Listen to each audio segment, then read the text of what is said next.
Hello, my name is Avery Mission. Today I'm going to be doing an individual lesson presentation on an 11th grade United States history class. This unit is on the Great Depression. So I'm going to go ahead and begin.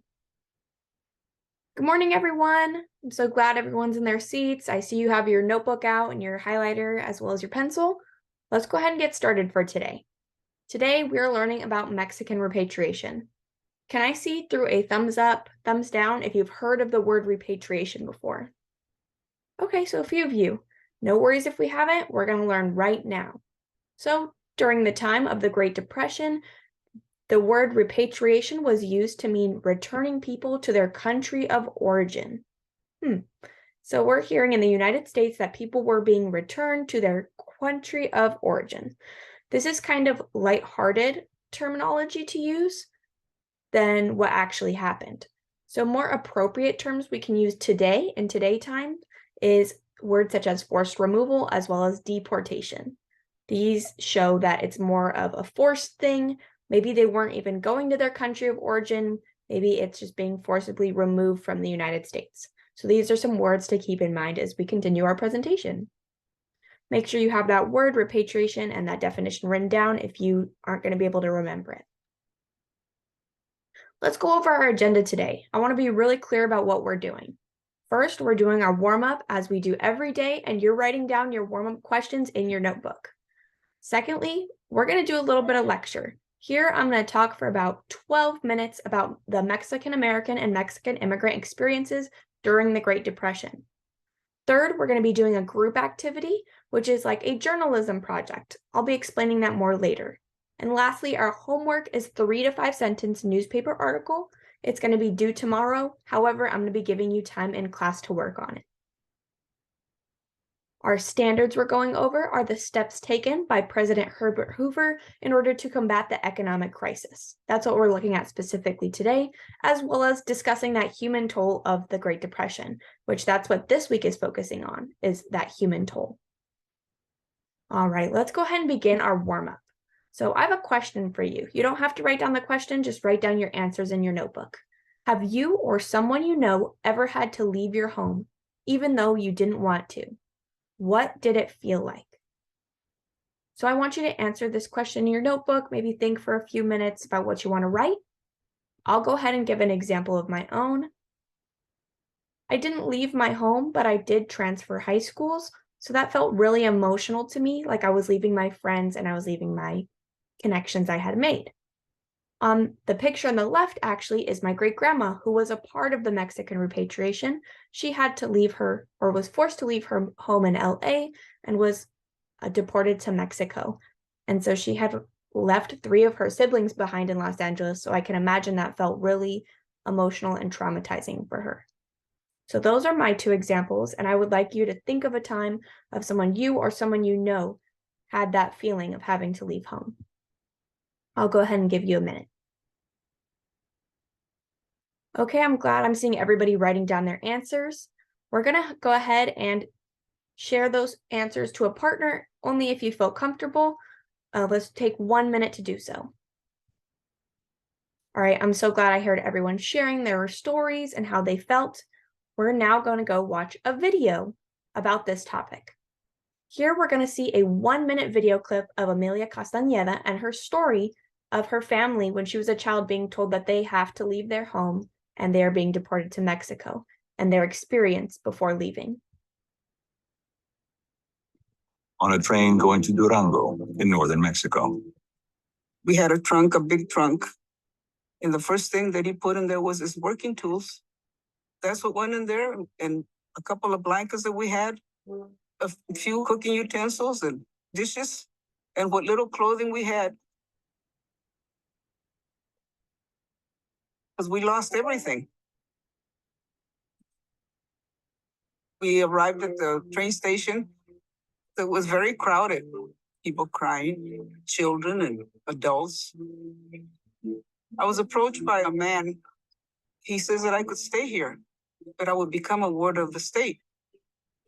You know, like you hear about these orphanages. I didn't want to be in an orphanage. I wanted to be with my father and my brother. I had a family. Between 3 and 5. On a train going. Right? Let's go back to those questions we had answered ourselves so that we could talk about this video and what we just saw. So I want to know, so we know that Amelia Castañeda did have to leave her home, and now we want to discuss what it felt like for her. So I would like to have some people share what they believe it felt like for her. Okay, teacher hat off. Here I'd hold a short classroom discussion to get people really engaged with the topic. I'd be asking follow-up questions for discussion, such as what made you think of that? Where did you see that in the video? And I would hope to be bringing up the type of items they had to bring with them and maybe items they left behind, as well as that emotional component of having to leave the family behind. So this is evoking a little bit of emotional response, but allowing students to connect their own personal feelings to what they're learning today. Teacher hat back on. All right, let's go ahead and move on forward. Thank you for all participating in our warm-up today. We are going to our essential questions. May I have somebody read and remind us of our year-long essential question? Perfect. Can I have us remind us of our unit essential question that we're answering this unit? Perfect. I'm going to go ahead and read the lesson essential question for today. So, what were Mexican American experiences during the Great Depression? Let's unpack that for a moment before we move on. When I'm talking about Mexican American experiences, I'm talking about anyone of Mexican descent. Maybe they're Mexican immigrants, maybe they're Mexican American citizens, and that's what I'm using that term for today. I have the S in experiences underlined because we know that there's not just one experience. We don't want to just tell one side of the story. We know that people of any background have multiple perspectives of what's going on. So we want to validate and talk about everyone's experiences and not just provide one story. Perfect. So I hope this gave some clarification. If anyone needs more clarification on what this essential question means, go ahead and raise your hand. All right, let's go ahead and move on. What we're going to do now is I'm going to lecture for about 12 minutes. I'm going to be asking questions throughout, so make sure you are listening and paying attention. Write down whatever notes you feel is important to your learning that you didn't know before. Let's review. Last week was causes of the Great Depression. This week is the human toll of the Great Depression. So last week's essential question is, why was there a Great Depression? We went over those 4 causes. Can I have students name one of each? Here they name the 4 that are listed on the slide. And we talk about how we analyzed this image the other day. Perfect. Let's move on to our new lesson on Mexican repatriation. So, employment, the jobs worked by Mexican Americans and Mexican immigrants was as agricultural laborers, construction, industrial jobs, on the railroads, mining, and independent businessmen. So there's a lot of different categories that Mexican Americans were working during the Great Depression. So, of course, they're going to be affected by the Great Depression in a multitude of ways. In order to respond to that, they are starting unions and they're going on strikes. So first, unions, we learned about this before. Can someone remind us of that definition of unions? Okay, to work collaboratively with your coworkers. And what else? Okay. Yeah, you're protecting your interests as a worker. You're protecting your rights. Perfect. So there was actually 40 agricultural unions in just California alone that were being created during this time, and a lot of them had a lot of Mexican American workers. One really important union was the International Ladies Garment Workers Union, because this is one of the first unions that was created for women's work. Strikes. Now, strikes is what happens when you want to protect your interests. So you say, I'm not going to go to work and I'm going to fight for what I want. Maybe that's higher wages. Maybe that's more pay, more time off. Whatever you feel like is right for yourself as a worker, you're going to ask your boss to do so by making a demonstration. In California, we had the farm labor union strikes in 1933. This is because a lot of the laborers at the time were getting paid by the piece, meaning getting paid by how much they picked that day. So their wages went from 50 cents before the Great Depression only down to 20 cents for produce such as berries, as we see in that El Monte berry strike image. The second big strike we have is in Los Angeles, and it's the garment workers strike. Let's go ahead and look at the garment worker strike more. All right, here we have a primary source image. I want us as a class to hold a class discussion on what we see in this primary source image. Teacher hat off. This is when I would give students time to look at the image. I would probably want to do a think, pair, share here. So thinking what they see, pairing up, telling each other what they see as striking to them, as important to them. And lastly, we're going to share out as a class. All right. Thank you all for discussing. Now we're going to talk about hostility towards Mexican Americans. So we're talking about President Herbert Hoover during this time. We haven't hit FDR yet, so we're still talking about Herbert Hoover. His Secretary of Labor, his name is Doak, suggested deporting Mexican Americans to have jobs for everyone else. Ugh, that is some big language. Have jobs for everyone else. It's kind of like saying that Mexican American workers weren't good enough, and the jobs for everyone else is he wants to hold back jobs for white workers. So that's what he was talking about. I would like us all to read this quote and define those underlying terms from Doak. He said, strike leaders and picketers would be arrested, charged with being illegal aliens or engaging in illegal activities, and thus be subjected to arbitrary deportation. Let's go ahead and unpack that quote. Here, I would ask students what they thought of those terms, what they believe it means. Then I would take the time to define them for them. So, teacher hat back on. Yeah, so legal alien, maybe you said foreign or not local. Also, that term illegal makes it seem like there is legal versus illegal in that situation, as well as arbitrary deportation. That means arbitrary means like of a whim, personal whim or personal choice without reason. So just willy-nilly, without reason, deporting people. Exactly. So the terms that Doak is using here is something like racial scapegoating. Racial scapegoating, I would like everyone to write this down in their notebook so that we're all having that same definition, that same common speech we can use. Racial scapegoating means singling out a person or group for unmerited blame and negative treatment.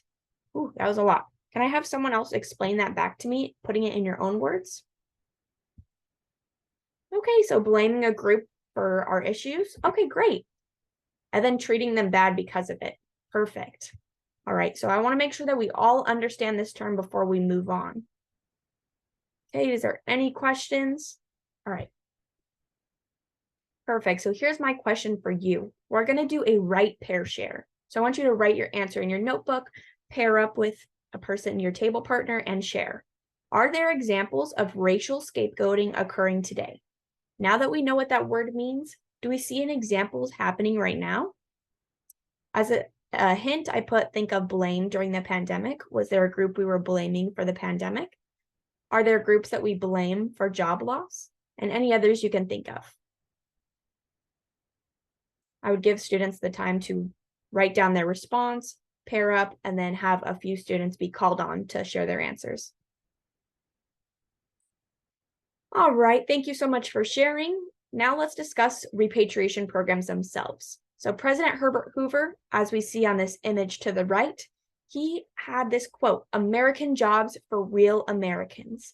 Whew. Real Americans, you'd think that citizens, Mexican Americans of the United States are real Americans, but Herbert Hoover is not putting it that way. He's thinking real Americans are white Americans. So this is kind of like a dog whistle. That means it's a message only some people can hear. Like a dog can only hear whistles at certain frequencies. So the people that heard this thought, it's okay to keep jobs for real Americans. So even though there was no explicit law, like the Chinese Exclusion Act we had heard about, how the federal government did make the act, the federal government did not make any act themselves. However, they did support local removals. So there was no federal agency doing this, it was all local.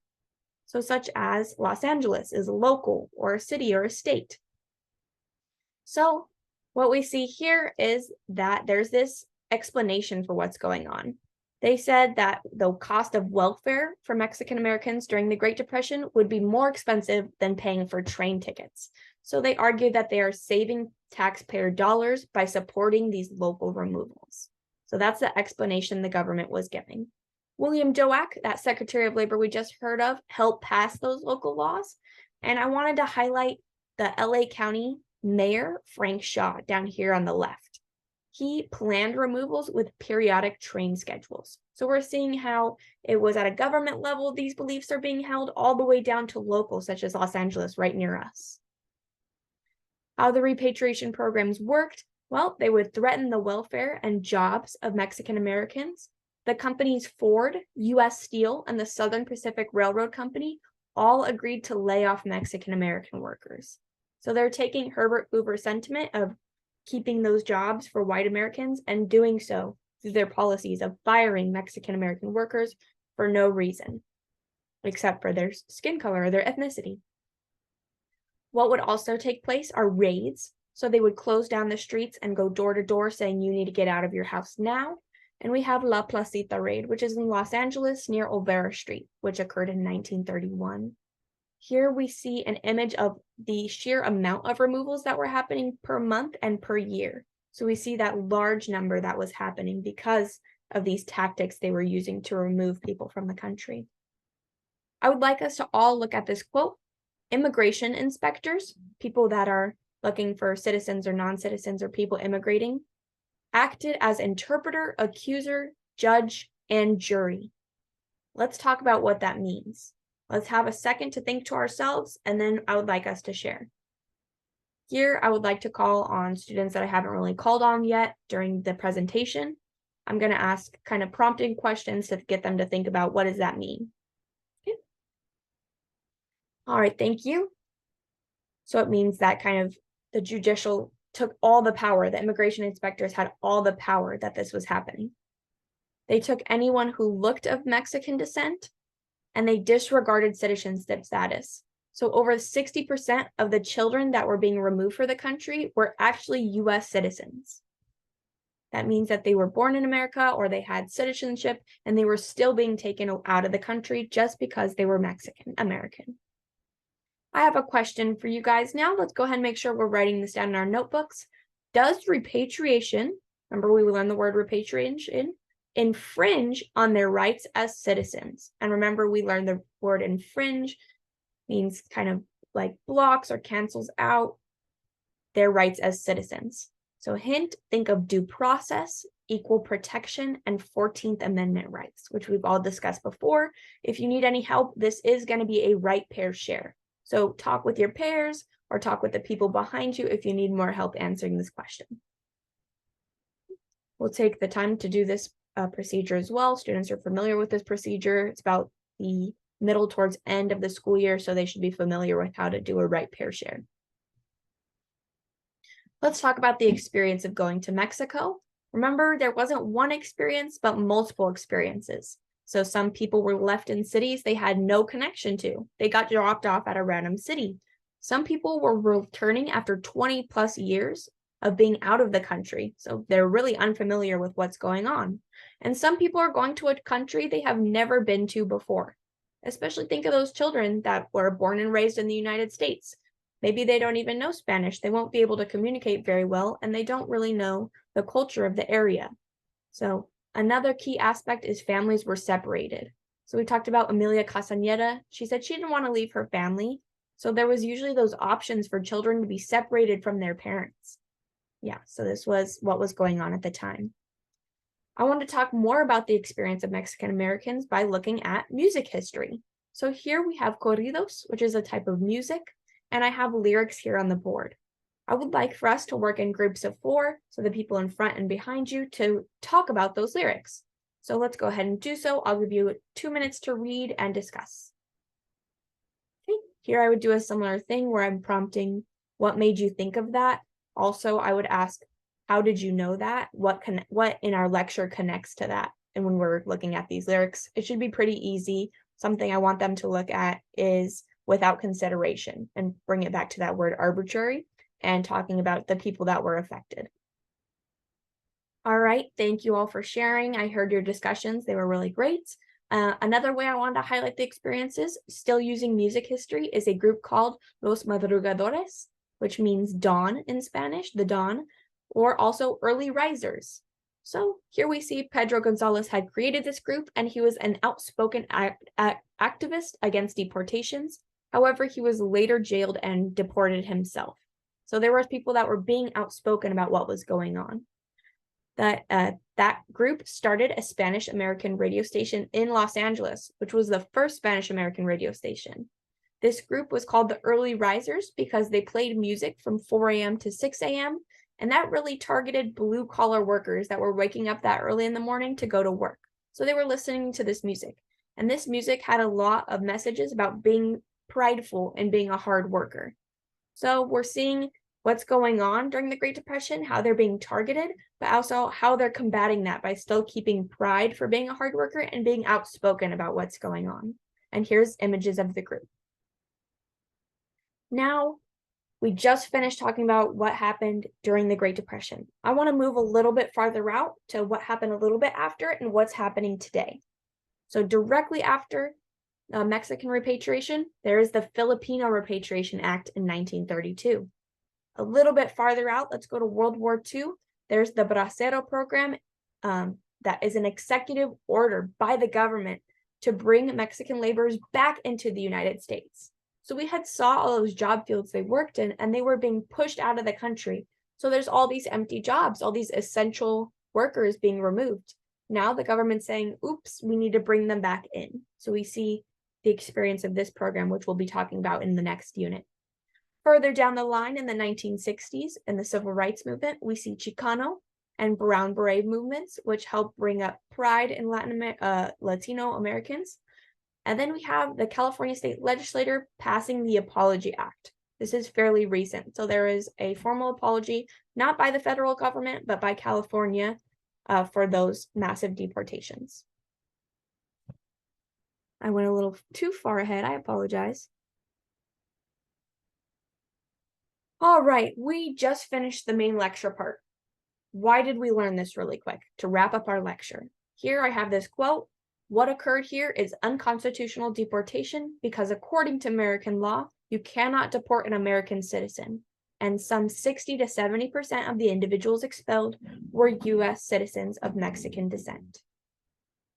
Here I would take the time to have students say why they connected with this quote or what this quote means to them, kind of disseminating why this issue is important. All right. If you're interested in learning more, the book on the right is where that quote came from. It's more of a historical perspective, and the book on the left is a young adult read about this issue. All right, we're going to reflect back on our essential question, and I really want to know how this lecture material has revealed about the experiences, and we're going to move right into our guided practice, or we would take actually a few minutes to talk about that essential question, have them take time to think about how the lecture answered the essential question. And now we're going to continue to answer that essential question through our guided practice. Here we are going to be investigative journalists. That means it's your job to be a journalist, like you are reporting on what's happening during the Great Depression. You're going to analyze different sources and accurately report on the experiences of Mexican Americans.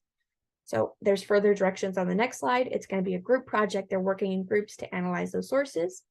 And the question you are answering today is, how would you explain Mexican repatriation in a scholarly journal or newspaper? Here's the sources I used for my presentation. And then here's examples of what the students would be working on for their guided practice. So thank you so much for watching my demonstration, and thank you.